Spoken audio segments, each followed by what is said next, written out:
Hello प्यारे बच्चों। कैसे हैं आप लोग? मिशन नीट 2021 कैसा चल रहा है आपका? आई होप आप सबकी तैयारी एकदम जोरों शोरों से चल रही होगी। ये फिजिक्स के चैप्टर के वेटेज का एनालिसिस का सेकंड वीडियो है। फर्स्ट वीडियो में ऑलरेडी निकाल चुका हूँ जिसमें मैंने 11th क्लास के जो चैप्टर्स हैं फिजिक्स के उनका क्या वेटेज है और लास्ट 2 इयर्स में 2019 और 2020 में कितने क्वेश्चन पूछे गए हैं वो सारी बातें हम लोग डिस्कस कर चुके हैं क्लास 11th के लिए। आज हम लोग क्लास 12th के सिलेबस को डिस्कस करेंगे। बट आप नीट के लिए अपियर हो रहे हैं तो आपको दोनों ही चीजें पता होना चाहिए। क्लास 11th के सिलेबस का वेटेज कितना है, कितने क्वेश्चंस आए थे, और क्लास 12th का वेटेज कितना है, कितने क्वेश्चंस आए थे। तो जिन्होंने अभी फर्स्ट वीडियो नहीं देखा है वो इस वीडियो के बाद उसको भी देखें, सो दैट आपको एक क्लियर पिक्चर रहेगी कि आपको एक पर्टिकुलर सब्जेक्ट पर और एक पर्टिकुलर टॉपिक पर कितना समय देना है। चलिए तो चालू करते हैं आज का ये particular analysis. Now class 12th की अगर हम बात करें तो हमारी जो फर्स्ट यूनिट है जिसको हम इलेक्ट्रोस्टैटिक्स कहते हैं, और आप जानते हैं इसके अंदर दो आपके चैप्टर्स आते हैं। एनसीईआरटी के हिसाब से अगर हम बात करें तो फर्स्ट टू चैप्टर्स जो हैं, मतलब क्या, इलेक्ट्रिक चार्जेस एंड फील्ड्स और इलेक्ट्रिक पोटेंशियल एंड कैपेसिटेंस करके जो दो चैप्टर्स हैं इन दोनों को कंबाइनली हम फर्स्ट यूनिट में रखते हैं इलेक्ट्रोस्टैटिक्स की। और अगर इसके हम वेटेज की बात करें नीट में तो इसका जो वेटेज है वो 9% है।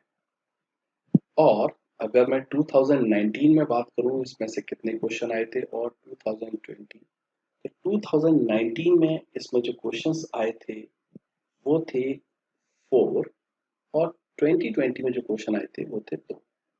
देखिए, वैसे अगर मैं बात करूं तो ये जो यूनिट है ये हमारी आप इजी टू मॉडरेट में डाल सकते हैं। मतलब क्या कि इस पर्टिकुलर यूनिट में से जो क्वेश्चंस आते हैं वो इतने ज़्यादा टफ नहीं आते हैं, इजी टू मॉडरेट लेवल पे रहते हैं। थोड़े बहुत कभी कभी ट्रिकी न्यूमेरिकल्स आ जाते हैं, अदरवाइज आपके लिए एप्लीकेशन बेस्ड क्वेश्चंस रहते हैं। यहाँ पर आपको, अगर आपने एनसीईआरटी बहुत अच्छे से कर रखी है, उसके प्रॉपर कॉन्सेप्ट्स को समझ रखा है, उस पर बेस्ड एमसीक्यूज को प्रैक्टिस कर रखा है, तो फिर आपको प्रॉब्लम नहीं आएगी। बट ऑफ कोर्स ये हमारी एक इम्पॉर्टेंट यूनिट है, क्योंकि आप देख रहे हैं 2020 में 2 क्वेश्चन, 2019 में 4 क्वेश्चन, तो ऑन एवरेज आप ये बोल सकते हो कि 2 से 4 क्वेश्चन के बीच में आपको यहाँ से मिल जाएंगे। Now comes to current and electricity. ये यूनिट जो है ये आपकी एक्चुअल में सबसे ज़्यादा इम्पोर्टेंट है। हालांकि इसका वेटेज इतना ज़्यादा नहीं दिखा रखा है इन्होंने, बट अगर आप लास्ट ईयर्स के क्वेश्चंस को एनालिसिस करें तो 2019 में 3 पूछे गए थे, और 2020 में 5 क्वेश्चन पूछे गए थे। Can you imagine? अब देख रहे हैं 2019 में, 2020 में, सब में अच्छे खासे क्वेश्चन पूछे गए। इनफैक्ट मैं अगर आपको इससे पीछे भी ले जाऊं तो 2018 में भी 3 क्वेश्चन पूछे गए थे। मतलब क्या है कि यहाँ से आपके पास क्वेश्चन 101% आएगा ही। इस पर्टिकुलर यूनिट में से क्वेश्चन आएगा ही। इनफैक्ट 3 से 5 क्वेश्चन के बीच में आप एक एक्सपेक्टेशन रख सकते हैं, और इसको भी मैं नीट के लेवल के लिए बात कर रहा हूँ, मैं इजी टू मॉडरेट में रख सकते हैं। इतनी ज़्यादा टफ नहीं है ये दोनों ही यूनिट हमारी, क्योंकि 12th क्लास की स्टार्टिंग यूनिट्स हैं, और ये हमको स्टार्टिंग में जब कोई चीज़ हम पढ़ते हैं तो ज़्यादा ध्यान से पढ़ते हैं, तो ये हमको ज़्यादा अच्छे से समझ में भी आती है। जैसे जैसे आप पीछे आते जाएंगे दूसरी यूनिट्स में, धीरे धीरे आप देखेंगे कि आपकी जो ग्रिप है उन चैप्टर्स पे वो कम है एज कम्पेयर टू जो स्टार्टिंग के चैप्टर्स हैं। यहाँ से भी आपको बेसिकली एक न्यूमेरिकल पक्का मिलेगा, जो कि ज़्यादा टफ नहीं होगा, इजी लेवल का ही होगा। एक बेसिक जो फॉर्मूला बेस्ड न्यूमेरिकल्स होते हैं वो रहेगा, प्लस इस पे एप्लीकेशन बेस्ड क्वेश्चंस भी आते हैं। जो भी कॉन्सेप्ट्स हैं, केसीएल केवीएल है, उस पर बेस्ड आपके जो इलेक्ट्रॉनिक डिवाइसेज हैं, इंस्ट्रूमेंट्स हैं, मीटर ब्रिज है, पोटेंशियोमीटर है, उस पे ओम्स लॉ पे क्वेश्चंस बहुत ज़्यादा टफ नहीं होते हैं। मैं बार बार बोल रहा हूँ, अगर आपने एनसीईआरटी अच्छे से करी है तो ये चीज़ें आपको बिल्कुल भी परेशान नहीं करेंगी। Now let us move on to the third unit, which is magnetic effects of current। अगर आप यहाँ पर देखें तो इसका जो वेटेज दिया है वो है 5%। इसका वेटेज 5% है। और अगर हम लास्ट ईयर्स के क्वेश्चंस पे एनालिसिस में लें तो 2019 में यहाँ से 3 क्वेश्चन आए थे, और 2020 में यहाँ से 2 क्वेश्चन आए थे। मतलब क्या है इसका कि यहाँ से भी क्वेश्चन आते हैं, और अगेन ये एक इजी लेवल की बोल सकते हो आप, इसमें भी आपको ज़्यादा दिक्कत नहीं आएगी। ये unit magnetic effects of current and magnetism इतना ज़्यादा टफ नहीं है।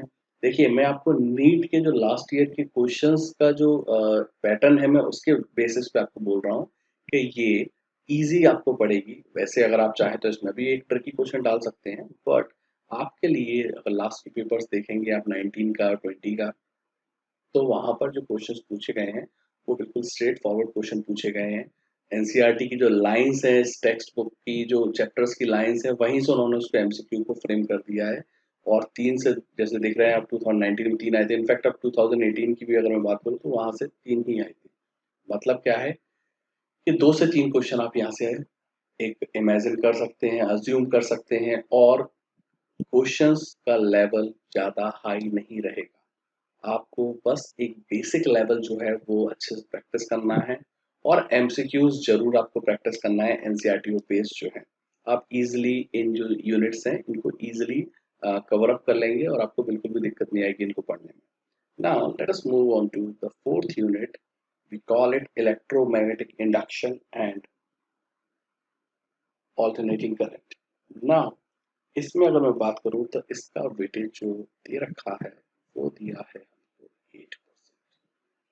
देखिए, अगर जेई मेंस में मैं जाऊं तो ये जो यूनिट है ये अच्छी खासी इम्पोर्टेंट यूनिट है, ठीक है। लेकिन अगर मैं आपके नीट पर आऊं तो नीट में इसका अगर वेटेज की बात करें तो देखिए, मैं आपको बताता हूँ 2019 और 2020 का बताता हूँ। एक्चुअली इसके अंदर दो जो चैप्टर्स हैं, एक चैप्टर है इलेक्ट्रोमैग्नेटिक इंडक्शन, एक है ऑल्टरनेटिंग करंट, ठीक है। तो मैं दोनों को अलग से बता देता हूँ।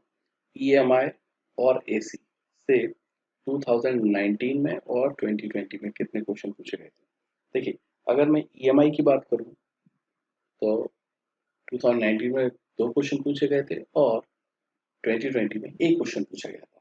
और अगर मैं एसी की बात करूं तो एसी से 2019 में एक भी क्वेश्चन नहीं पूछा गया था, और 2020 में अगर आप देखते हैं तो यहाँ से 2 क्वेश्चन पूछे गए। मतलब क्या है कि यहाँ से आप 1 से 2 क्वेश्चन की उम्मीद लगा सकते हैं इस पूरी यूनिट में से। मतलब ये 2 चैप्टर्स जो हैं, ये 1 से 2 आप इसमें क्वेश्चंस की उम्मीद लगा सकते हैं। इसमें थोड़ा सा अगर मैं बात करूँ तो मॉडरेट टू डिफिकल्ट में इसको मैं डाल सकता हूँ, क्योंकि इसमें जो क्वेश्चन है वो कई बार हमको फंसा देते हैं, हमारा टाइम वेस्ट कर देते हैं एग्जाम में। आपको लग रहा होता है कि इजी है, मैं कर लूंगा, बट जब आप उसके अंदर घुसते हैं, जब कैलकुलेशंस में घुसते हैं, तो आपको परेशान कर देता है। जेई मेंस के लिए मैंने बोला कि ये यूनिट अच्छी इंपॉर्टेंस रखती है, बट नीट के लिए ये इतनी इंपॉर्टेंट नहीं है एज कम्पेयर टू अदर। आप देख भी रहे हैं, 1 या 2 क्वेश्चन आपको मिल रहे हैं। देखिए, जो लोग अमंग द टॉपर्स आना चाहते हैं उनके लिए तो हर टॉपिक इंपॉर्टेंट है, सारी यूनिट्स इंपॉर्टेंट है। बट जिनको फिजिक्स से डर लगता है, और जो चाहते हैं कि फिजिक्स सिर्फ उनके रास्ते का रोड़ा कैसे भी करके हट जाए, फिजिक्स के चक्कर में कहीं उनका नीट का एग्जाम डिस्टर्ब ना हो जाए, मैं उनके लिए ये एनालिसिस लेकर आया हूँ, सो दैट आपको पता रहे कि आपको किस पर्टिकुलर यूनिट पे कितना टाइम देना है। जैसे आपको पता है कि इस यूनिट पे आपको ज़्यादा टाइम नहीं देना है, क्योंकि 1 से 2 क्वेश्चन आएंगे, और उसका भी कोई चांस नहीं है कि हो सकता है कि वो ऐसा क्वेश्चन डाल दिया जाए जो आपको समझ में ही ना आए। चलिए, तो अब हम बात करते हैं फिफ्थ यूनिट की। फिफ्थ यूनिट जो है वो है ईएम वेव्स, इलेक्ट्रोमैग्नेटिक वेव्स कहते हैं इसको हम, और इसका जो वेटेज है वो 5% है। एंड अगर हम इसके क्वेश्चंस की बात करें तो यहाँ पर क्वेश्चंस जो है 2019 में एक क्वेश्चन पूछा गया था, और 2020 में 2 क्वेश्चन पूछे गए थे। अगर मैं इस यूनिट को डालूं तो ये मेरी इजी में आती है, भले ही 1 या 2 क्वेश्चन पूछे गए हैं, पर ये यूनिट एक तो बहुत छोटी यूनिट है, आप जानते हैं इसको, आपने देखा है, बहुत ज़्यादा नहीं है, मुश्किल से 7 या 8 पेज में टोटली खत्म हो जाती है, ठीक है। और इसमें से 1 या 2 क्वेश्चन पूछे ही जाते हैं, और वो प्योर थ्योरी बेस्ड होता है, नो कैलकुलेशन। तो थ्योरी आप अगर अच्छे से करेंगे, 7-8 पेज की थ्योरी है टोटल, उसको आपने बहुत अच्छे से जमा लिया, और उस पर बेस्ड आपने एमसीक्यूज प्रैक्टिस कर लिए, वैरायटी ऑफ एमसीक्यूज प्रैक्टिस कर लिए, तो आपके 1 या 2 क्वेश्चन पक्के हैं फिजिक्स के, जो आप नीट में 100% सही कर कर आएंगे। Now comes optics. ये यूनिट सबसे टफ यूनिट मानी जाती है, और एक्चुअली इसका जो वेटेज है वो भी अच्छा खासा है, इसका 10% वेटेज है। क्यों है? क्योंकि इसके अंदर आपको मालूम है 2 टाइप के चैप्टर्स हैं। पहला तो आपका रे ऑप्टिक्स है, दूसरा आपका वेव ऑप्टिक्स है। इनको कंबाइंडली इन्होंने दोनों को एक यूनिट में डाल रखा है ऑप्टिक्स में। और अगर मैं इसको अलग अलग करके आपको बताऊं कि रे ऑप्टिक्स और वेव ऑप्टिक्स में कितना कितना आया था, तो देखिए मैं आपको बताता हूँ कि अगर मैं यहाँ पर रे ऑप्टिक्स में 2019 एंड 2019 में रे ऑप्टिक्स से 3 क्वेश्चन पूछे गए थे और 2020 में सिर्फ एक क्वेश्चन पूछा गया था। और अगर मैं वेव ऑप्टिक्स की बात करूं, वेव ऑप्टिक्स में 2019 एंड 2019 में वेव ऑप्टिक्स में एक क्वेश्चन पूछा गया था और 2020 में 3 क्वेश्चन पूछे गए थे। इसका मतलब क्या हुआ, कंबाइनली यहाँ से पूरे ऑप्टिक्स में से 4 क्वेश्चन के अराउंड आते हैं। 4 से 5 क्वेश्चन आप इसमें अज्यूम कर सकते हैं। मतलब आप यहाँ पर मान सकते हैं कि 3 से लेके 5 के बीच में आपके क्वेश्चन रहेंगे। नाउ इसकी अगर 2 पार्ट की बात करूं तो देखिए, जो रे ऑप्टिक्स है वो मेरी फिर भी इजी पड़ती है मुझको, पर ये जो वे ऑप्टिक्स है ये सीधे डिफिकल्ट लेवल में जाती है, क्योंकि यहाँ पे थोड़े से जो कॉन्सेप्ट हैं वो हमको समझने में दिक्कत आती है। Okay, so what you can do is कि आपको यहाँ पे थोड़ा सा आपके लक के ऊपर जाना पड़ेगा कि रे ऑप्टिक्स आप बहुत अच्छे से रिवाइज कर सकते हैं, वे ऑप्टिक्स भी कर सकते हैं ऑफकोर्स, बट रे ऑप्टिक्स आपको इजी पड़ेगी रिवीजन में।